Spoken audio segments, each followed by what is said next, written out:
اهلا وسهلا ومرحبا بكم. اليوم باش نعملوا مع بعضنا الكنافه.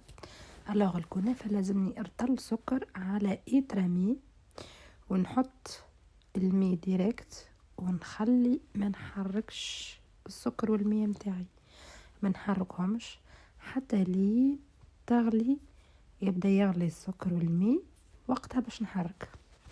لهنا عندي الكنافه متاعي جبتها باش نبدا نقصها، خاطر راهي كاسحه شوي، لازمها معناتها تتقص كيما نوسعوا بالنا شويه معاه. شوفوا لهنا غلطت، هي بديت نحرك في السيروم تاعي.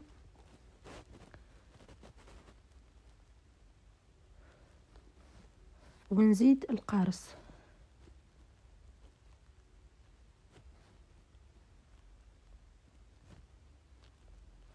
ولا عندي قارص حاضر،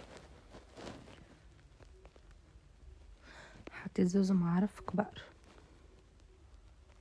ونفوح بشويه مية ورد، معرفه كبيره، ونحرك ونخلي السيروم تاعي يطيب، ونخليه يطيب يكون خفيف، مش لازم يعقب برشا. فوالا لهنا جبت نقص في الكنافه متاعي. ثم راهو يحب شكون يعمل الكنافه تبدا فينا على الاخر، فما شكون يعمل الكنافه تبدا غليظه. لهنا ما بين البنين، لا غليظه ولا فينا على الاخر. عندي زبده ذايبه نذوبها ونحرك كل شيء.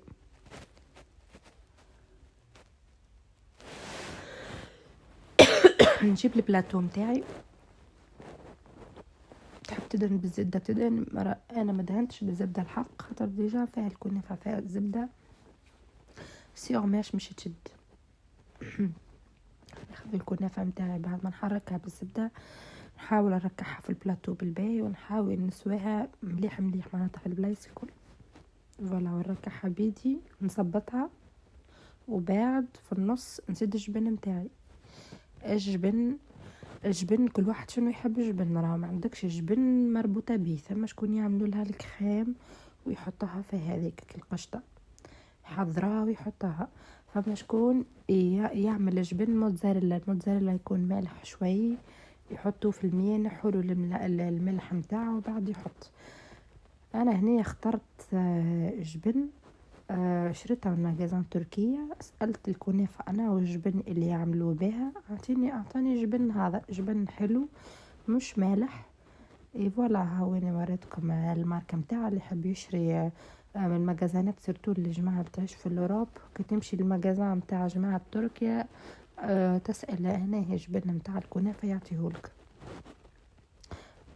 هذا هو لجماعة الأتراك بصفة عامة يعملوه بالجبن هذا. يبخي كل بلاد كيفاش تعمل، أنا والجبن اللي تعمل فيه.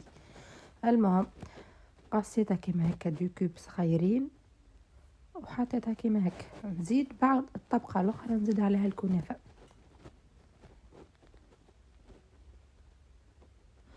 ركعها مليح. تحب لهنا راهو تزيد جبن رابيت نجم تزيد، راهو تحب تشخشخها برشا بالجبن تشخشخ. الحق نتاع ربي ما حبيتش نعمل فيها برشا جبن، عملت فيها زوز باكوات من الجبن هذاك الحلو وكهو. ما حبيتش معناتها تجيني كل بكل جبونات، برشا جبونات من داخل. فوالا كملت، عملت الطبقة الثانية متاعي كالعادة ونصبتها مليح مليح ونحطها طيب بعد في الفور. فوالا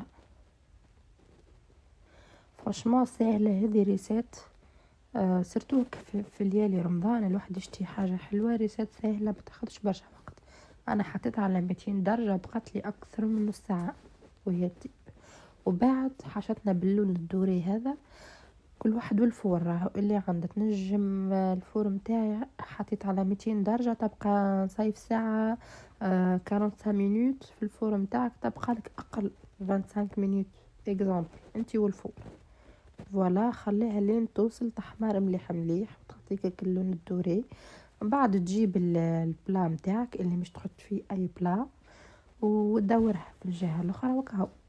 ولا تنجم تشحرها قبل ما تدور.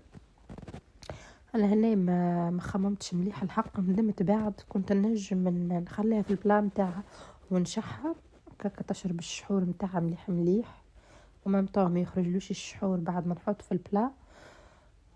دورت استعجلت ما خممتش مليح دورتها وبعد ولا المهم عطتنا ريزلتها باهية ولا شفتوا الشحور كيفاه متاعي يكون خفيف، ورا تشحرها من الاول صب كمية باهية متاع الشحور تشرب مليح الكنافة. ولا شفتوا الشحور الكل تشرب، ولا لهنا تزين باللي تحب لوز فستق، هي المعروف انها تتزين اكثر بالفستق. وبعد كل شيء والموجود عندك، موجود فستق موجود لوز موجود حتى كاكاوية فوق الموجود عندنا نطيبوا بيه نحطوه ونزينوا بيه وناكلوه الحمد لله. معناتها مش لازم واحد باش يعمل ريسات يلزم يكلف روحه برشا فيه، حسب الموجود وحسب الامكانيات. فوالا هني عندي فستق رحيت شوي، محبتش كنا رحيه برشا برشا برشا، خلتها مهروش وزينت به من فوق وكهو.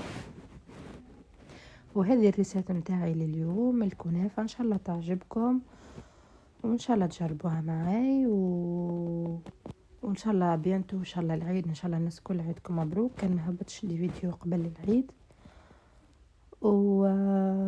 وكهو ان شاء الله ربي معنا الناس الكل، وان شاء الله في الايامات الاخرى هذه متاع رمضان ال10 ايام الاخرين الواحد يستغلهم في الدعاء، خاصة راهو الدعاء برشا برشا برشا سرتو الايامات هذا من ال10 ايام الاخرين راهو ينجم يغير لك القدر متاعك ان شاء الله. وان شاء الله الواحد يتمنى كان الخير، ربي يفرج على المسلمين الكل، ربي يفرج على كل واحد ما هو مريض ان شاء الله يا ربي. ان شاء الله رمضان هذا يخرج لنا ونكون الناس الكل يكون لنا عتق من النار ان شاء الله يا ربي. ان شاء الله يا ربي نكونوا معناتها في رمضان هذا صلينا مليح وقرينا وعملنا الدعاء متاعنا، ونكونوا فريمون استغلينا رمضان مليح مليح، مش استغليناه كان في الماكلة والتصنيف، استغليناه خاصة في الدعاء. والحمد لله يا ربي ان شاء الله ربي يبارك لنا في كل شيء، الحمد لله على كل شيء. لهنا وريتكم كيفاش قصيت في الاخر، وهذه هي الكنافة والسلام وفي الامان.